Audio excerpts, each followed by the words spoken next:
On December 26, 2025, the music world lost Perry Bamonte, beloved guitarist and keyboardist of The Cure. News of his passing at 65 after a brief illness cast a shadow over the festive season. Perry was more than a band member, he was a vital part of The Cure's soul, woven into their history through decades of loyalty and talent.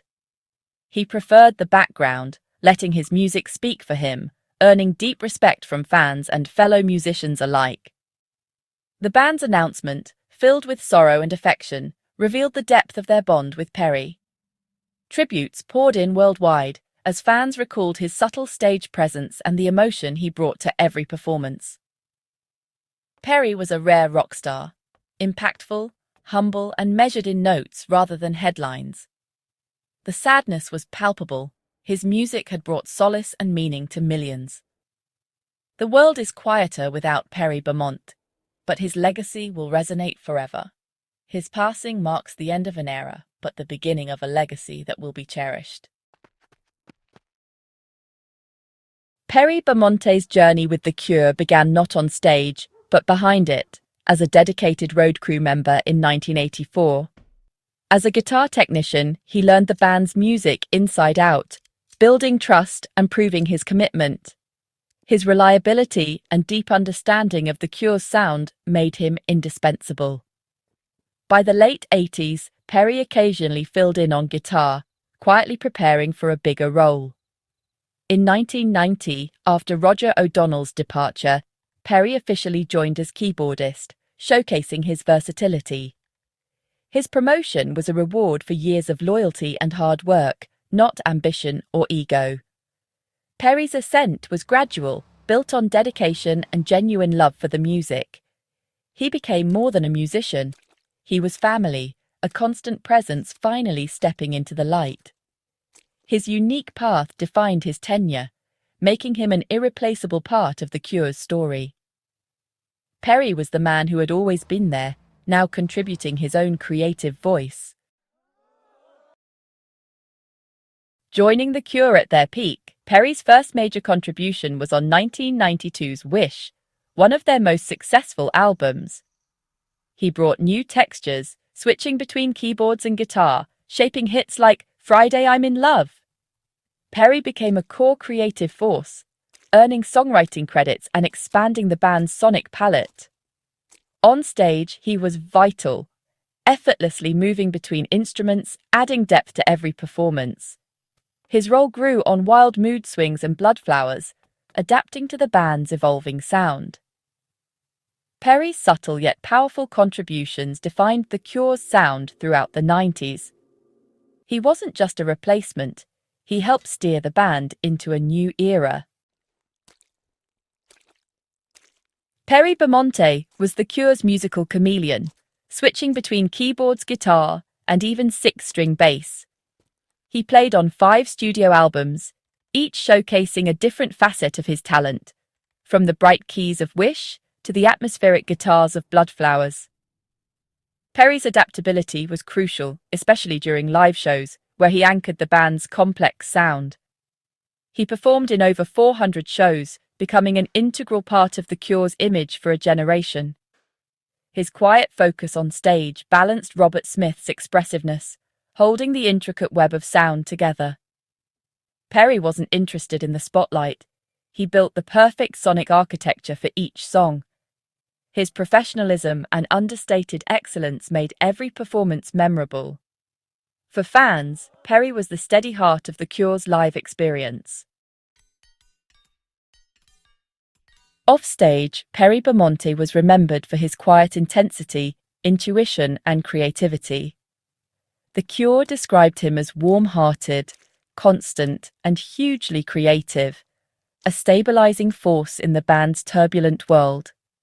His nickname, Teddy, reflected his softer side, cherished by those closest to him.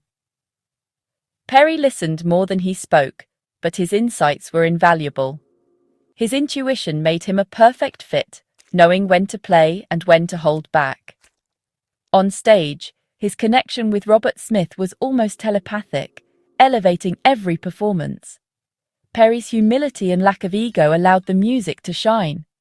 He was a brother, a great friend, and a source of quiet strength.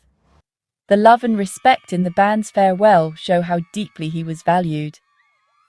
Perry's legacy is as much about his character as his music. In 2005, Perry and Roger O'Donnell were let go from The Cure, marking a new chapter for Perry.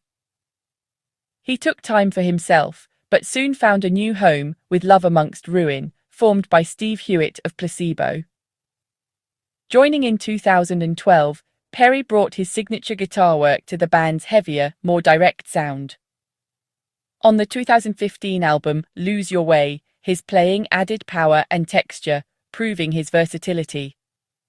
This period showed Perry's resilience and enduring passion for music. He didn't fade away. He found new collaborators and kept creating. Love Amongst Ruin revealed a different side of his artistry, independent of The Cure.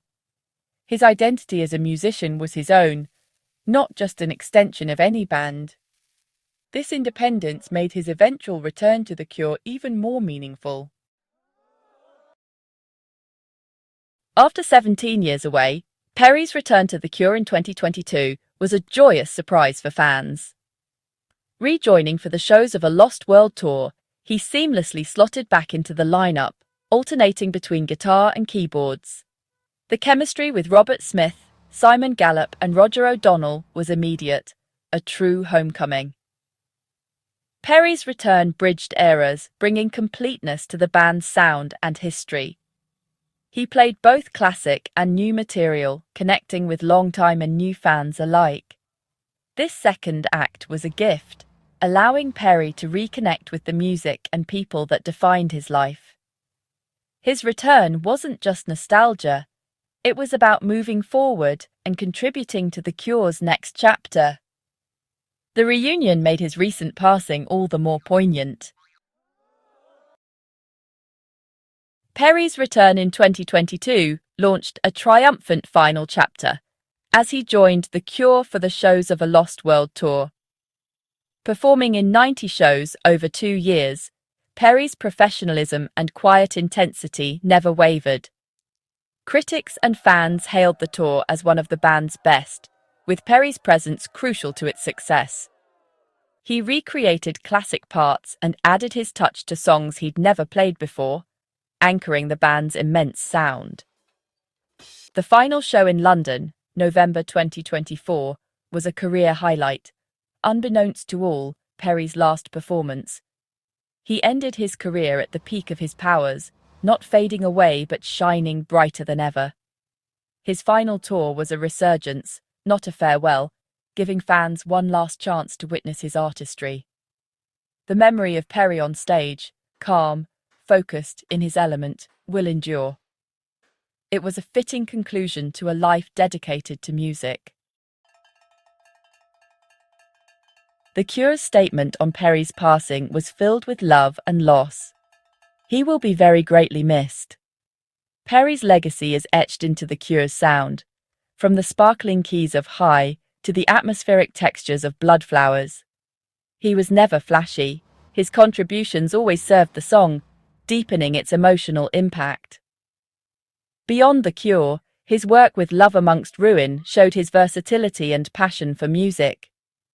Perry's story is one of loyalty, patience, and the triumph of dedication. He became an indispensable creative partner and a beloved brother, touching millions of lives. His passing leaves a void, but his music ensures his spirit will live on. Perry Bamonte's life was lived in music, and his legacy is a sound that will never fade.